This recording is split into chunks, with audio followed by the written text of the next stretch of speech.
அனைவருக்கும் இனிய மாலை வணக்கங்கள்.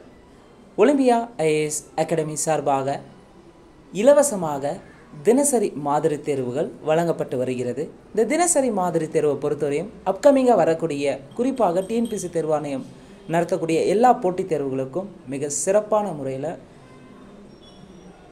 கேள்விகள் எதிர்பார்க்கலாங்க. நிச்சயமாக நம்மளுடைய தினசரி மாதிரி தேர்வுகள் மெயின் எக்ஸாமுக்கு ரிஃப்ளெக்ட் ஆகுங்க.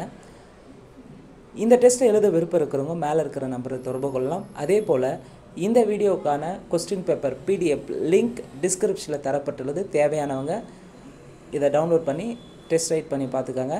நிச்சயமாக நம்முடைய மாதிரி தேர்வு இலவச மாதிரி தேர்வை பொறுத்தவரையும் தினசரியாக கேட்கப்படக்கூடிய கேள்விகள் அனைத்தும் எக்ஸாம் பாயிண்ட் ஆஃப்லேருந்து இப்போ ரீசெண்டாக ப்ரீவியஸ் கொஸ்டினாக அனலைஸ் பண்ணி தான் தேர்வுகள் வைக்கப்படுகிறது. இந்த வாய்ப்பை சரியாக பயன்படுத்திக்காங்க.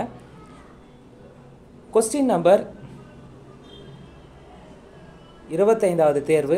டோட்டல் கொஸ்டின்ஸ் 30 கேள்விகள், மொத்த மதிப்பெண் 30. டேட் பார்த்திங்கன்னா 7/5/2025. பொதுத்தமிழை பொறுத்தவரையும் ஏற்கனவே 24 தேர்வுகள் எழுதப்பட்டுள்ளது.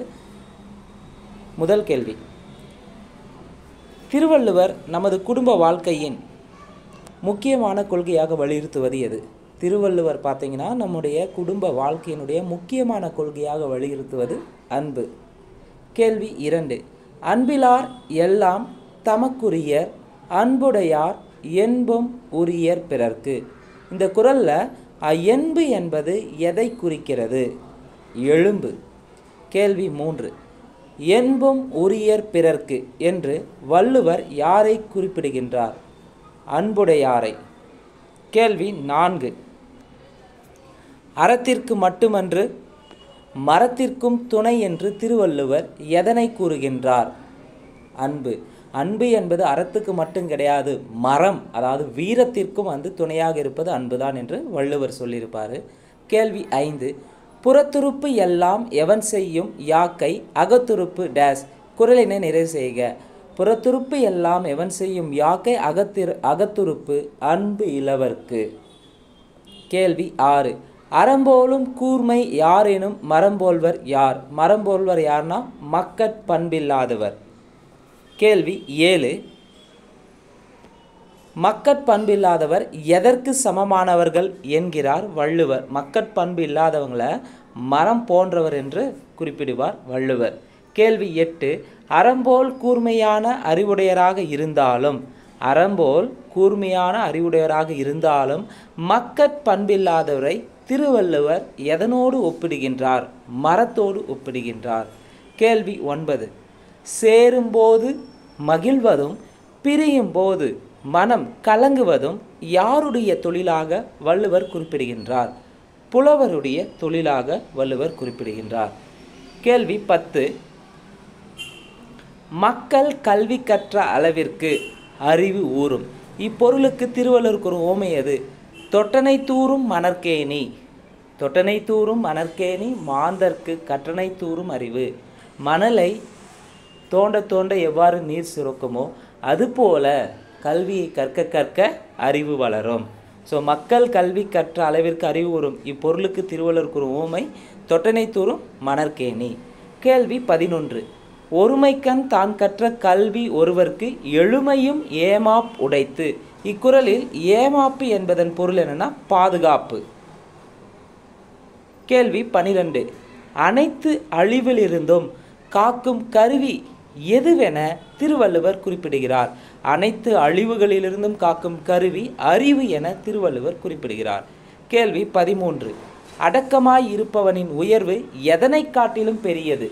அடக்கமாய் இருப்பவனின் உயர்வு மலையை காட்டிலும் பெரியது என்கிறார் வள்ளுவர்.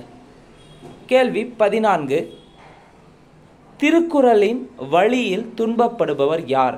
திருக்குறளின் வழியில் துன்பப்படுபவர் நாவை காக்காதவர். கேள்வி 15, அழுக்காறுடையான் கண் ஆக்கம் போன்றில்லை. இதில் அழுக்காறு என்பதன் பொருள் பொறாமை. கேள்வி 16, பல கற்றும் கல்லாதவராக கருதப்படுபவர் யார்? பல கற்றும் கல்லாதவராக கருதப்படுபவர் உயர்ந்தாரோடு பொருந்தி வாழும் கல்வியை கல்லாதவர் பல கற்றும் கல்லாதவராக கருதப்படுகிறார். கேள்வி 17, பல கற்றும் அறிவிலாதர் என வள்ளுவர் யாரை சுட்டுகிறார்னா உலகத்தோடு ஒத்து நடக்காதவரை. பல கற்றும் அறிவிலாதார் என வள்ளுவர் யாரை சுட்டுகிறார்? உலகத்தோடு ஒத்து நடக்காதவரை. கேள்வி 18. உலகத்தோடு ஒட்டி ஒழுகாதவர். உலகத்தோடு ஒட்டி ஒழுகாதவர் பல நூல்களை கற்றிருந்தாலும் எதனை போல கருதப்படுவார் என வள்ளுவர் குறிப்பிடுகிறார்? கல்லாதவரை போலவே கருதப்படுவர் என வள்ளுவர் குறிப்பிடுகிறார். கேள்வி 19.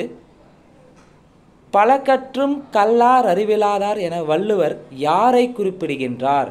உலகியலோடு வாழாதவரை குறிப்பிடுகின்றார். கேள்வி 20. அகழ்வாரை தாங்கும் நிலம்போல தம்மை இகழ்வார் பொறுத்தல் தலை. இவ்வுவமை உணர்த்தும் பொருள் என்னன்னா பொறையுடைமை. கேள்வி 21. பொறுத்தல் இறப்பினை என்றும் டேஸ் மேற்கண்ட திருக்குறள் வாழ்க்கையில் பிறர் செய்யும் தவறுகளை என்ன செய்ய வேண்டும் என்கிறது? 1. பிற தவறுகளை பொறுத்தல். 2. பிற தவறுகளை மறத்தல். அப்போ பொறுத்தல் இருப்பினை என்றும் மேற்கண்ட திருக்குறளில் வாழ்க்கையில் பிறர் செய்யும் தவறுகளை என்ன செய்யணும்னு சொல்லியிருப்பாரு? 1. பிற தவறுகளை பொறுக்க வேண்டும் என்றும் பிற தவறுகளை மறத்தல் என்றும் சொல்லியிருப்பார். அப்போ சரியானது 1, 2 கூற்றுமே சரி. கேள்வி 22.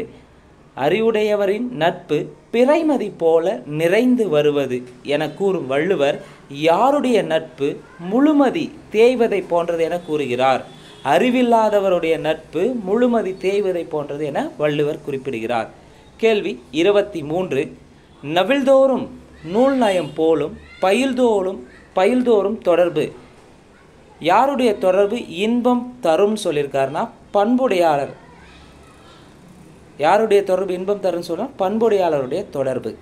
கேள்வி 24. பயில்தோறும் பண்புடையாளர் தொடர்பு எதை போன்றது என திருவள்ளுவர் கூறுகிறார்? நவில்தோறும் நூல் நயம் போன்றது. கேள்வி 25. உடுக்கை இழந்தவன் கை போல ஒருவனின் துன்பத்தை எது போக்குவதாக திருவள்ளுவர் கூறுகின்றார்? நட்பு போக்குவதாக திருவள்ளுவர் குறிப்பிடுகிறார். கேள்வி 26. வாய்மை எனப்படுவது யாதெனில் தீங்கு தராத சொற்களை பேசுதல். கேள்வி 27. பொய்மையும் வாய்மை இடத்து எப்போது? பொய்மையும் வாய்மை இடத்து எப்போனா புரை தீர்ந்த நன்மை பயக்கும் போது பொய்மையும் வாய்மை இடத்து என்று குறிப்பிடலாம். கேள்வி 28. வள்ளுவரின் கருத்துப்படி உலகத்தார் மனங்களில் வாழ்பவர் யார்? வள்ளுவரின் கருத்துப்படி உலகத்தார் மனங்களில் வாழ்பவர் உண்மையை பேசுபவர். கேள்வி 29. தானமும் தவமும் செய்பவர்களை விட உயர்ந்தவர்கள் யார் என்று வள்ளுவர் குறிப்பிடுகின்றார்? தானமும் தவமும் செய்பவர்களை விட உயர்ந்தவர்கள் யார் என்று வள்ளுவர் குறிப்பிடுகிறார்னா உண்மை பேசுபவர்களே தான். கேள்வி 30. புறந்தூய்மை நீரான் அமையும் அகந்தூய்மை டேஸ் காணப்படும் வாய்மையால் காணப்படும். பொதுத்தமிழ் பகுதியில் 30 கேள்விக்கான விடை குறிப்புகளை பார்த்துருக்குறேங்க. இந்த 30 கேள்வியுமே திருக்குறள் சார்ந்த கேள்விகள் தாங்க. இந்த 30 கேள்வியுமே ஏற்கனவே டிஎன்பிசி தேர்வில் கேட்கப்பட்ட கேள்விகள் தான். நிச்சயமாக பொதுத்தமிழ் பகுதியிலிருந்தும் அதே போல் பொது அறிவு பகுதியில் யூனிட் 6ல் இருந்தும் திருக்குறள் சார்ந்த கேள்விகள் இடம்பெறும். இந்த 30 கேள்விகள் உங்களுக்கு பயனுள்ளதாக இருந்திருந்தால் லைக் பண்ணுங்கள். மறக்காமல் உங்களுடைய கமெண்ட் செக்ஷனில் உங்களுடைய கருத்தை பதிவு செய்யுங்க. மேலும் இந்த வீடியோவை உங்கள் ஃப்ரெண்ட்ஸ்க்கு ஷேர் பண்ணுங்கள். நன்றி, வணக்கம்.